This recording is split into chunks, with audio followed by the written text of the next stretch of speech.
തിരുവനന്തപുരം കല്ലറ ജംഗ്ഷനിൽ തെരുവുനായ ആക്രമണമുണ്ടായി. മിതിർമല തൂങ്ങ സ്വദേശി നളിനാക്ഷനെ തെരുവുനായ ആക്രമിച്ചു. സംഭവത്തിന്റെ CCTV ദൃശ്യം പുറത്തേക്ക് വന്നു. നായശല്യം രൂക്ഷമായ മേഖലയാണോ? എന്താണ് ഈ ദൃശ്യങ്ങൾ പറയുന്നത്? എപ്പോഴായിരുന്നു ആക്രമണം?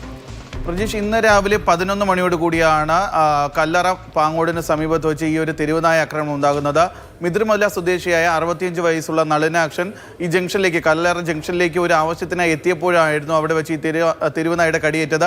ഇയാളുടെ കാലിലാണ്, ഇടത് കാലിലാണ് കടിയേറ്റത്. ഇയാൾ റോഡ് ക്രോസ് ചെയ്ത് വന്ന ശേഷം റോഡിൻ്റെ വശത്തുകൂടി നടന്നു പോകാൻ ശ്രമിക്കുമ്പോഴാണ് അതുവഴി എത്തിയ ഒരു തെരുവുനായ ഇയാളുടെ ഇടത് കാലിന് കടിക്കുന്നത്. തുടർന്ന് വസ്ത്രം പോലും ഇയാൾക്ക് അവിടെ നിന്ന് ഉപേക്ഷിച്ച് രക്ഷപ്പെടേണ്ട ഒരു സാഹചര്യമുണ്ടായത്. കാരണം ഉടുത്തിരുന്ന വസ്ത്രത്തിലാണ് തെരുവുനായ പിന്നീട് കടിച്ചത്. ആ കടിച്ച വസ്ത്രം പോലും വിടാൻ തയ്യാറാവാതെ തെരുവുനായ ഇയാളെ അവിടെ പിടിച്ചു നിർത്തുന്ന ഒരു സാഹചര്യമാണ് ഉണ്ടായത്. സമൂഹത്തോടെ ഒരു ഓട്ടോറിക്ഷ വന്ന് അദ്ദേഹത്തെ അതിലേക്ക് കയറ്റാൻ ശ്രമിക്കുന്നുണ്ടെങ്കിൽ പോലും ഈ തെരുവുനായെ ഭയന്ന് അയാൾ കയ്യിലുണ്ടായിരുന്ന വസ്ത്രവും കവറും ഉപേക്ഷിച്ച് അവിടെ നിന്ന് മാറുന്ന സാഹചര്യമാണ് ഉണ്ടായത്. ഈ ഒരു പ്രദേശം എന്ന് പറയുന്നത് കല്ലറയാണ്. കല്ലറയ്ക്ക് സമീപത്തെന്ന് പറയുന്നത് ഈ പാലോട് നിന്ന് കല്ലറ പോകുന്ന വഴി റോഡിൻ്റെ ഇരുവശങ്ങളിലും വനപ്രദേശമാണ്. ഈ റോഡിൻ്റെ വശങ്ങളിലെല്ലാം പല സമയത്തും മാലിന്യങ്ങൾ കൊണ്ട് തള്ളുന്ന ഒരു സാഹചര്യമുണ്ട്.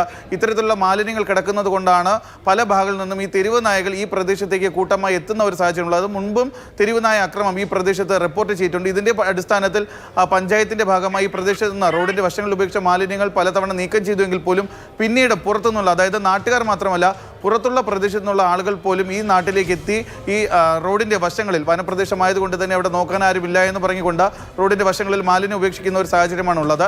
എന്തായാലും ഇവരെ പിടിക്കുന്നതിന് വേണ്ടി പഞ്ചായത്തിൻ്റെ നേതൃത്വത്തിൽ ഇപ്പോൾ ഈ റോഡിൻ്റെ ഇരുവശത്തും CCTV ക്യാമറകൾ സ്ഥാപിച്ചിട്ടുണ്ട്. അവരെയും വെട്ടിച്ചുകൊണ്ടാണ് ഇത്തരക്കാർ വീണ്ടും ആ പ്രദേശങ്ങളിൽ മാലിന്യം കൊണ്ട് ഉപേക്ഷിക്കുന്നത്. പ്രജീഷ്, ശരി, ജിബിനാണ് വിവരങ്ങൾ നൽകിയത്.